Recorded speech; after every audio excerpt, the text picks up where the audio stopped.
Hey, what's up, Star Status? What's up to the I'm a Star squad? So in today's video, I'm gonna be talking about, is a higher mileage S550 Coupe a good buy? And the reason why I want to make this video, because I do get a lot of comments, asking me or saying, hey, this one has 104 at this price, really good price, should I get it? Hey, this one got maybe 80 at this price, should I get it? Even though I don't really consider the car high mileage until it roughly has 100,000. That's just me. Some people consider high mileage at over like 70 or something. But if you are new to the channel, please subscribe, because I show what it's like to daily drive these cars. And not only that, show, stuff about the chrome wrap, other Mercedes-Benzes. But with no further ado, you know what we gotta do. Let's get some angles. I got a full tank of gas in my E-Class Benz. I got the S600 through the AMG in. Mashing up the block, they can't see through tents. Why my G-Wagon gotta be so dipped? All I ever wanted was a brand new Benz, so I could ride 4D, just me and my friends. I used to be flat broke, now I got ends. First thing I did was go buy me a Benz. Look, I'm leaving, mashing this Benz all season. Body to beat. Okay, so first off, the first thing I want you to do is ask yourself. Ask yourself, what is considered high mileage to you? Because it varies. Some people get these cars and they just lease them. So this is a 2015 model. So some people around that time will get them maybe 2 years and maybe lease them and maybe dump it after that 2-year warranty is up. Why? Because yeah, they can get a 3-year extended warranty, but some people like to stay in the newest or newer car. And not only that, they don't really have to deal with any maintenance problems that pop up like on the used market, like me and you have to. So I had to get this out the way first, because that is a whole nother type of buyer. That's another type of buyer, that just want to lease it, stay in a newer one. But guess what? They don't make the S Coupes no more, so you can't even lease a new S Coupe. So Gordon Wagner did say, I want to inform everyone, Gordon Wagner did say that if you got an S Coupe, you should hold on to it. Like, not really because it might be a classic car, but because they don't make them anymore. So it'll turn into a classic in the Mercedes world, but not really to the whole world, if that makes sense. Like certain cars, no matter how you look at it, is a classic car. But certain cars in the Mercedes-Benz community are classic cars. Like we know the CL, the S Coupe maybe become a classic just in the Mercedes-Benz community. I don't mean like a classic car just fully. But reason why? Because it's the last model from 2015 all the way up to a little bit 2020 or a little higher. They stopped making these. So with that said, when they stopped doing that, you know what happened? This is the last model for so long that they've been making the S-Class Coupe, the 2-door version of an S-Class. It's like generations to come that ended, and these are the last models. So to me, the benchmark of what a lot of mileage is subjective. Like to me, just only me, we all got opinions. High mileage is when it gets to 100K. For a Mercedes, I wouldn't consider it high mileage, but I would consider it higher mileage. Like to me, 70K is not really high, it's middle ground for me. And the reason why I say that, 50 to 80K is middle ground. And I still wouldn't even consider 100 bad. Is it high mileage? Yes, but is it bad mileage? No. It could be freeway driven. Sometimes talk to them when you're getting your car. Is it freeway driven miles? But the reason why I really like them when they're not really new and have like a little bit of mileage on it, maybe let's say 34 to 50, is because that way I know everything's serviced. That way I know if you look down here, you're not really going to find no leaks. So that way I know, another thing you always could look for is like scratches on the car, on the underbelly of the car, like right here. I got a little, and that's from me scratching it. So I know Star Status, if you're seeing this, that's from going on a road trip to Vegas and like just the wrap starting to peel off. So I got to get that rewrapped and I got to get this redone. Okay, so even if you see, just recently I seen a S63 AMG 2015, same version of this. It was 49K at 103,000 miles. But the reason why it differs is because different states. I'm in California, so the prices are cheaper, like let's say like Texas or going out to New York. So for the market in California, it's a little different. So would you pay 50K for one of these with already 100K on it? Me personally, no. I just couldn't see myself doing it. Now, some of the 550s, I've seen recently are in the 40s now. So, you know, that's a good thing. The 40s is a perfect buy to buy it, even if you see one with 82K. So remember, you always got to work with your budget. But if you are getting a higher mileage one, it's things to check for. AMG kit, you know, gives you all this fascia. And then the Designo trim, you know, which will give you these kind of seats instead of the regular seats. And it gives you a suede headliner. So higher mileage is not bad if you have the service records. That matters a lot, you know, when you get a car. Make sure you got the Carfax. If it's 5 owners, then roughly, me just thinking or guessing, then no. So me, my perfect time to get them is 34 to roughly about 60K, because I know some suspension work is going to be done. Brakes might be changed. All the major service might be done, like all the major things you need. You know, when buying a used, you don't want to get a used car and you have to do the brakes. Now you got to do it.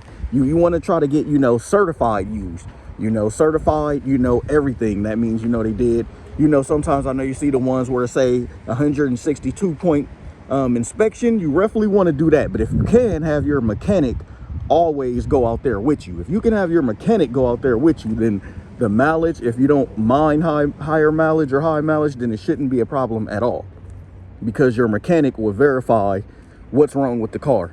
You know, sometimes, and it depends on where you buy your car, which I made a video about this, you know, like some of the top 5 things you should look out for when you're trying to buy a used Mercedes-Benz, because it's tough, you know. But my main thing is go to a certified dealer, Mercedes-Benz of, Porsche of, BMW of, because when they get the trade-ins, they make sure these cars are ready to sell and they stand on their quality of work rather than Harry's Autos. So to sum it up in a short answer, you know, is 100K higher mileage? Yes.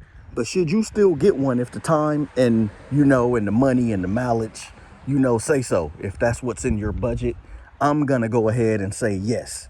The reason why I'm saying that is because if all the other things check out, if you have a mechanic, then yes, sure, a higher mileage one is fine. And I've come to realize on these cars, you know, so far they're checking out. So far, after, you know, after 8 years or whatever, they are good cars. But look at this thing, for like 7 to 8 years. I don't think the body style is going to ever truly go out of style.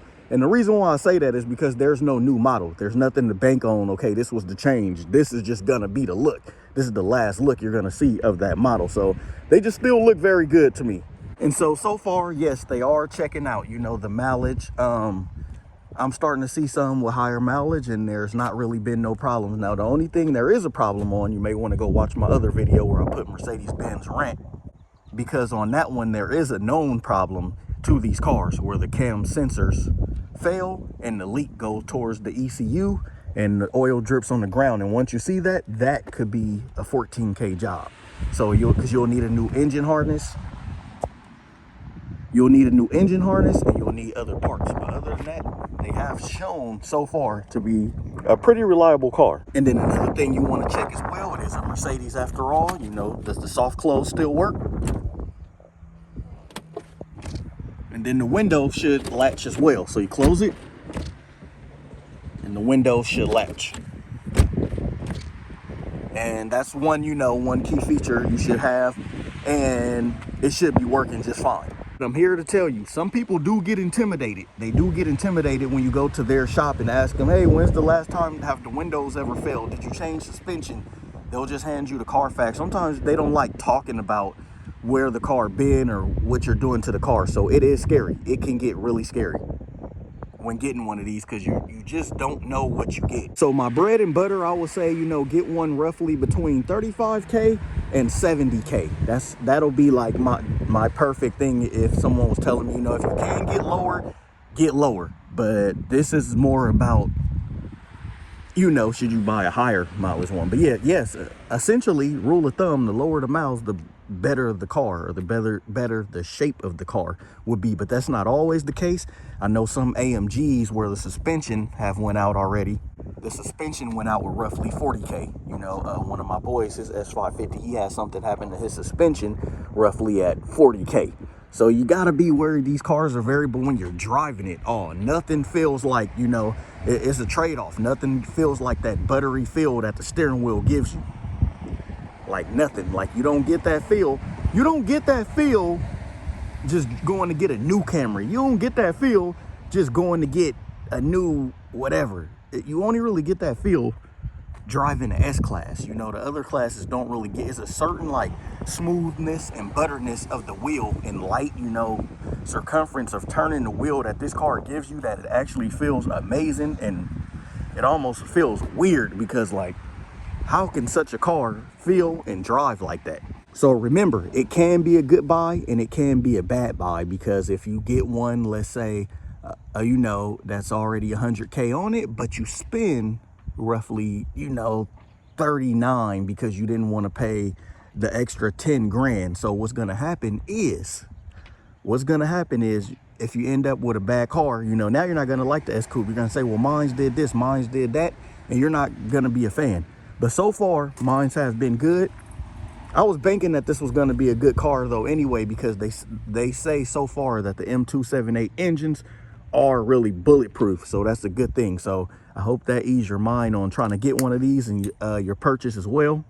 But Mercedes-Benz engines have always kind of been bulletproof. It's not really the engines, it's the other stuff, the electronic components going out, the suspension leaking, the air suspension doing other stuff. It's always other stuff with these cars, the electronics on the older CLs and E-classes, you know, it's stuff like that. But my thing is, you know, if you see one with higher mileage and it fits your budget, go ahead and get it, but make sure you got a personal mechanic or a mechanic that really care about you, because these can be money pits. So far, all I paid was $2 grand for brakes and, you know, regular service and a little AC problem.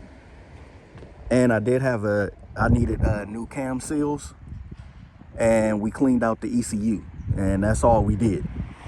So not really too much problems for having it going on 2 years.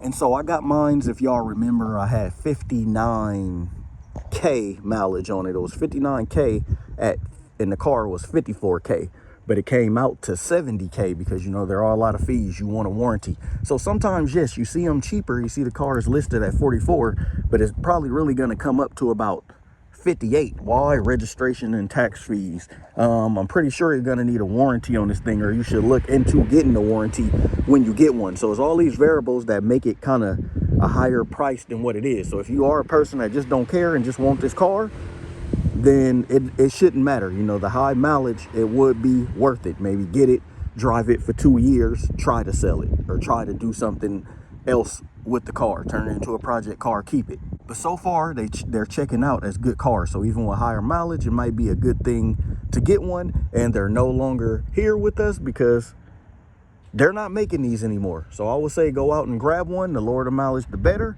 But if you have to get one with higher mileage, just look out for those things. Try to take a mechanic, or just try to, you know, do something. Look at the car. Use your first mind. What lot is it at? Is it at a random car lot, or is it at, you know, a reputable car lot that's willing to send you videos? You always could tell. Use your right mind when shopping, when buying. And I hope this video helped someone, or someone that's looking to get this car. Signing off, Benz Man. Mamba in the brain, Mamba in the game. You ain't got the Mamba mind, boy, our status ain't the same. Fever Flame used to rock the young, but I switched up. 2-4 used to rock the 8, but he switched, bruh. See the difference? Nah, it ain't none. When you achieving all your dreams, you switch.